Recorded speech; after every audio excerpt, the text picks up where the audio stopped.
Welcome to PM7. వరంగల్లో నిన్న Telangana CM Revanth Reddy సభ నేపథ్యంలో ఆయన చేసిన వ్యాఖ్యలపైన మాజీ మంత్రి ఎర్రబెల్లి దయాకర్ రావు మండిపడ్డారు. కేసీఆర్ అనే మొక్కను తెలంగాణ గడ్డపై మళ్లీ మొలకనెత్తనివ్వమని హన్మకొండలో జరిగిన ప్రజాపాలన విజయోత్సవ సభలో సీఎం రేవంత్ రెడ్డి చేసిన వ్యాఖ్యలపైన మాజీ మంత్రి ఎర్రబెల్లి దయాకర్ రావు మండిపడ్డారు. హన్మకొండలో జరిగిన ప్రజాపాలన విజయోత్సవ సభలో సీఎం రేవంత్ రెడ్డి చేసిన వ్యాఖ్యలపైన మాజీ మంత్రి ఎర్రబెల్లి దయాకర్ రావు ఆగ్రహం వ్యక్తం చేశారు. రేవంత్ కు మాజీ మంత్రి ఎర్రబెల్లి దయాకర్ రావు సవాల్ విసురుతూ, బిడ్డ రేవంత్, బీఆర్ఎస్ చెట్టును ఎలా మళ్లీ మొలకనెత్తనివ్వమో మేము కూడా చూస్తామంటూ ఫైర్ అయ్యారు. ప్రజాపాలన విజయోత్సవ సభలో సీఎం రేవంత్ రెడ్డి చేసిన వ్యాఖ్యలపైన మాజీ మంత్రి ఎర్రబెల్లి దయాకర్ రావు సంచలన వ్యాఖ్యలు చేశారు. కేసీఆర్ ఒక మర్రి చెట్టు అని, నువ్వు గంజాయి మొక్క అంటూ రేవంత్ రెడ్డిపై తీవ్ర వ్యాఖ్యలు చేశారు. ప్రజల కోసం తను రాక్షసుడినేనని ఎర్రబెల్లి దయాకర్ రావు పేర్కొన్నారు.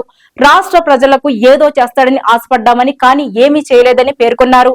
ఇద్దరు మంత్రులు, ఎమ్మెల్యేలు నీ సభకు ఎందుకు రాలేదో చెప్పాలని అబద్దాలు ఆడి ప్రమాణాలు చేసి రేవంత్ రెడ్డి అధికారంలోకి వచ్చాడని, రేవంత్ రెడ్డి తెలంగాణ ద్రోహి అంటూ నిప్పులు చెరిగారు. నిన్న సీఎం సభకు ఇద్దరు మంత్రులు, ఎమ్మెల్యే హాజరు కాకపోవడం సామాన్య విషయం కాదని పేర్కొన్నారు. మంత్రి ఉత్తమ్ కుమార్ రెడ్డి, తుమ్మల నాగేశ్వరరావు, ఎమ్మెల్యే దొంతి మాధవరెడ్డి నీ సభకు ఎందుకు హాజరు కాలేదో చెప్పాలని ప్రశ్నించారు. సీఎం అందరినీ ఏమాత్రం కలుపుకొని పనిచేస్తున్నాడో నిన్న సభతో అర్థమైందన్నారు. రేవంత్ రెడ్డి ఒక చీటర్ అని, ఒక బ్రోకర్ అని, ఒక కబ్జాకోరు అంటూ తీవ్ర విమర్శలు చేశారు. రేవంత్ రెడ్డికి ఢిల్లీలో రాహుల్ గాంధీ, సోనియా గాంధీ అపాయింట్మెంట్ దొరకడం లేదని, త్వరలోనే కాంగ్రెస్ వాళ్ళు రేవంత్ పదవిని ఓడగొడతారని వ్యాఖ్యలు చేశారు. రేవంత్ రెడ్డి తెలంగాణ ద్రోహి అన్నారు.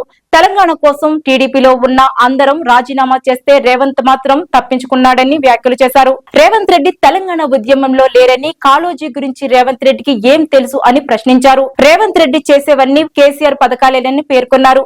ప్రజలను కోటీశ్వర్లను చేస్తారని చెబుతున్నాడు, కానీ ఆయన బంధువులనే కోటీశ్వర్లను చేస్తున్నాడని విమర్శించారు.